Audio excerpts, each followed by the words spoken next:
Now, this week, we've been reporting on paying for college, which for most students and their families involves taking out loans. As we wrap up our series, Hitting the Books, Scott Cohn reports that with growing debt comes growing problems collecting it. $3.5 billion in student loans have gone bad in the first 3 months of this year alone. All told, $85 billion in defaulted federal student loans, nearly 7 million borrowers. Like Jason Paskowitz, not your typical borrower. He's 46, graduated from Binghamton University in 1988 with about $20,000 in debt. But then he got sick, fell behind, and interest and fees piled up.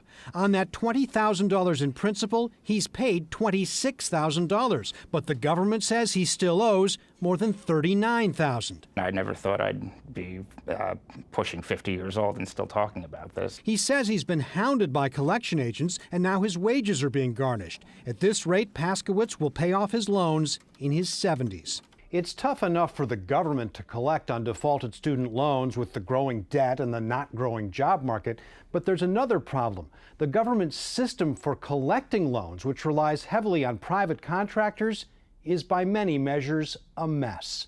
The government can't even start collection proceedings on $1.1 billion in defaulted student loans, according to this government audit in December, which blames a system installed in 2011 by Xerox. The company declined to comment. The Department of Education says overall default collections are way up. It regrets the delay on what a spokesman called a small percentage of loans, is working with its vendor to resolve the problem, and the majority of the loans will go to collection in the coming weeks.